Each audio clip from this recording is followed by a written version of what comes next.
Good afternoon, everyone. We are the Upper Peninsula Legacy Initiative for Future Transformation, also known as UPLIFT. Today we'll be presenting to you the Houghton City Center Rehabilitation Project. My name is Patrick Miller. I'm the project manager. I'm Hunter Vilgreen. I'm the PMBOK expert. I'm Sophia Goulet. I'm the project designer. I'm Skylar Spitzley. I'm the project budget manager. My name is Lydia Dirks. I'm the project editor. And I'm John Sawicki, the project research lead. Also working closely with us this semester was Gabrielle Haskins as our project mentor and project sponsor, and Roger Woods as our project champion. So with the project requirements provided, a decision matrix was made selecting Houghton as our city. After Houghton was selected as our city, another decision matrix was made to help choose a building. Each building was graded on factors such as age, ADA feasibility, current state of the building, number of floors, and size in square feet. After the scores were calculated, the Houghton City Center was picked for our rehabilitation. Next, we'd like to give some general information on the Houghton City Center. It is 115 years old as it was built in 1910. It is underutilized at 25%, so a rehabilitation like this is warranted. It is 4 stories tall and it is 35,000 square feet. We'd like to note that this is significantly larger than the requirement we have set for ourselves, and this will be reflected in the budget and discussed further later on. Just to give an idea of where the city center is located, it is to the west of Tech, down US 41, towards the middle of Houghton downtown area.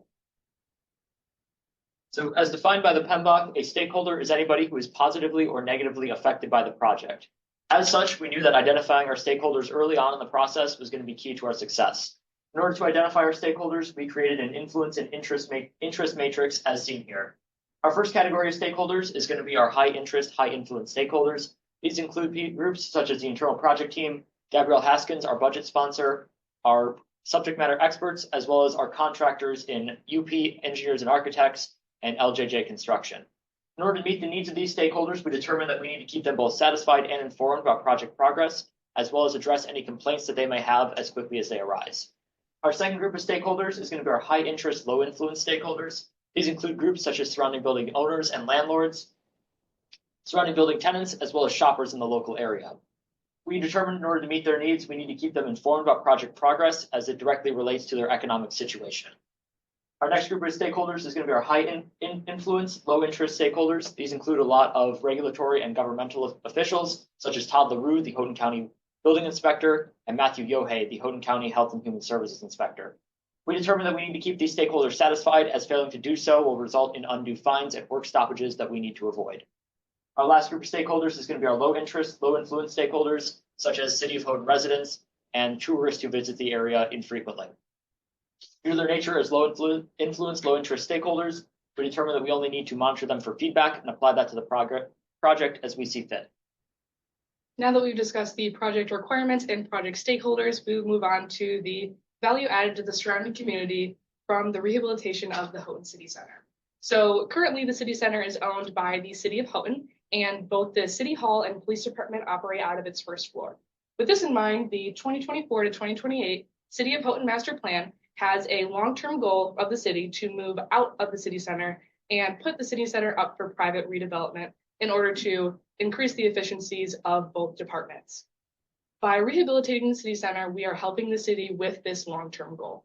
Additionally, there has been an increase in population in the City of Houghton. As you can see, from 2010 to 2020, there has been an increase in just under 9% of its residents. Here, combined with the fact that Michigan Tech has a goal to host 10,000 students by 2035, which is about 1,500 more than it currently does, there is a current and future need for housing in the city, which our rehabilitation will address. Next, the downtown atmosphere will be positively impacted by the rehabilitation, as there will be a new storefront on the first floor of the building. This will be something that is not currently available in the city space, which will increase foot traffic from tourists, locals, and students alike. Next, each of the tenants in the building will be positively impacted. As I just mentioned, the first floor of the building will have a new storefront that will increase the quality of living for those in the area. The second floor will have professional offices that have innovative businesses that will continue to propel the city forward in continuous improvement. And the third and fourth floors will have prime housing for students and locals alike. It is worthy to note that the current residents of the building will be moved out by October of 2025. After understanding our project requirements, our stakeholders, and what value we wanted to bring, we were able to create our project charter, which is a set of parameters that remain relatively unchanged throughout the project. The first thing included in this that's important to mention is our mission statement, which reads as bringing new life to long-established communities through the careful transformation and rehabilitation of historic structures. We created this to help keep our goals in mind and stay on track throughout the project. The next most important thing in this project charter was our scope, which lays out what we are and aren't responsible for throughout the project. Our in-scope includes anything that helps us meet requirements from either governing bodies, our sponsor, or that we've created ourselves. And on top of this, we are also included in any discussions that help us ensure the most possible value is brought to the downtown area, like determining who will rent out the building. Our out of scope includes anything that is that relates to leaseholder build out, which are things like furnishing, landscaping, and parking structures. We also will not take on any construction that will make the overall construction unfeasible or overly increase timelines. And then finally, we will not play a role in moving out the current residents, as this is the city center employees' responsibility and not part of our project. Moving on to the project life cycle and timeline, the project itself is a construction project, so it is not such black and white as another project would be in terms of the life cycle. With this in mind, we decided to take a hybrid approach to the life cycle, a combination of waterfall and agile methodologies. The agile processes are as follows.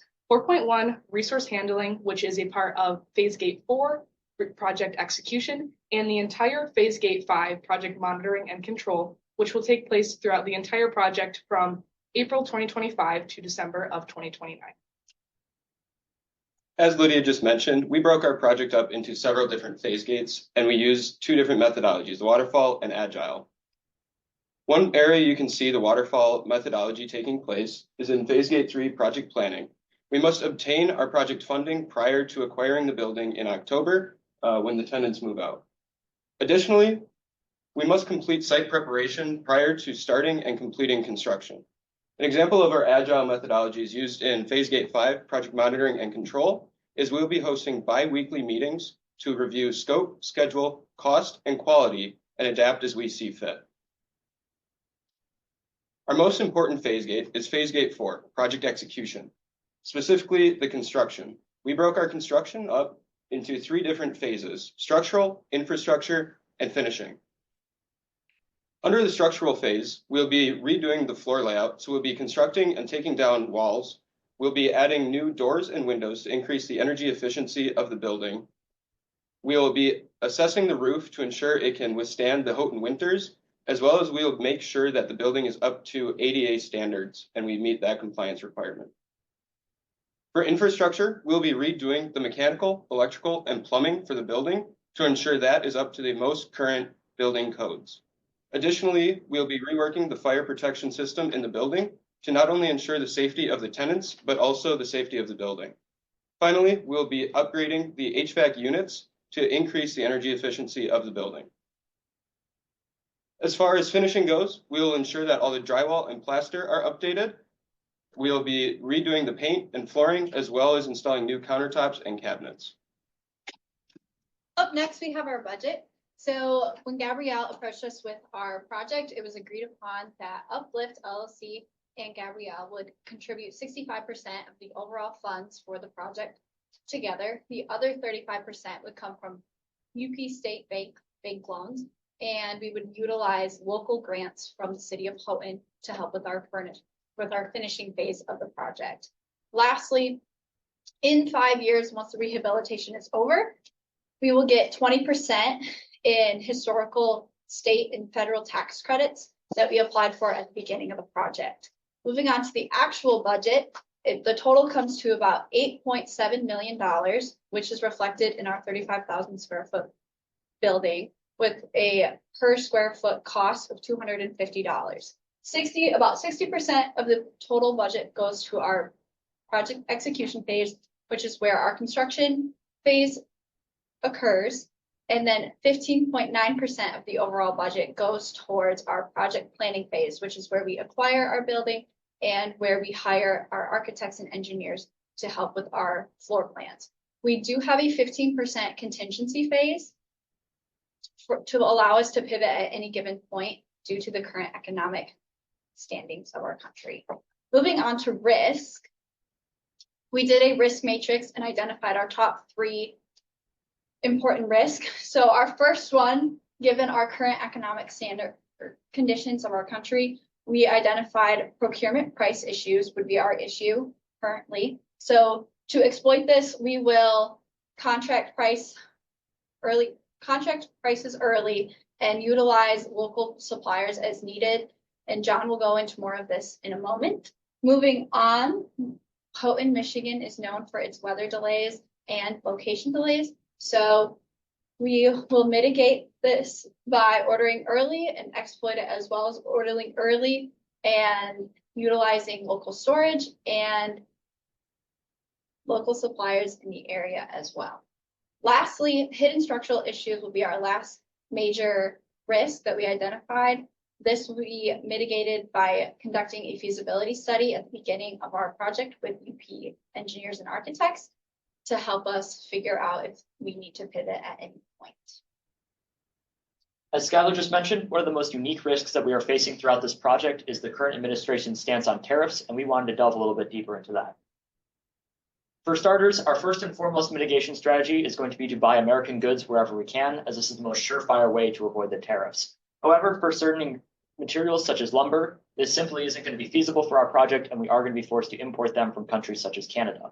In order to minimize the risk that these tariffs are going to pose to our project, we are going to utilize what is known in the lumber industry as a forward pricing scheme, essentially allowing us to lock in prices as they stand right now, with the current 14.54% tariff on Canadian lumber and 25% tariff on other general Canadian goods. We're going to stagger the deliveries of these good materials roughly every 10 days in order to maintain a just-in-time delivery system and ensure that our already limited storage space on the project site doesn't exceed its capacity. As the project execution phase is slotted to be completed by April 14th, 2028, we expect this risk to be fully mitigated by that date. Change is natural in a project. How it is managed can determine its success. At UPLIFT LLC, we'll follow a 5-step approach when handling change requests. First, change requests will be logged to our change log. Then, an impact analysis considering cost, schedule, scope, quality, and risk will take place. After review, changes that are approved will be implemented and monitored to ensure smooth execution. Lastly, project baselines will be updated to reflect the changes that are made. Setting metrics such as approval time, budget impact, and stakeholder satisfaction will help guide decisions related to change throughout the project. In conclusion, we look forward to meeting with you at Wednesday's City Council meeting to further discuss the $8.7 million investment into the heart of our city, the historical Houghton City Center. However, this is more than just an investment into a building. This is an investment into our community. This is our chance to update an underutilized historic building for future generations to cherish. Together, we have the power to leave a lasting legacy for future transformation in the Upper Peninsula. Thank you.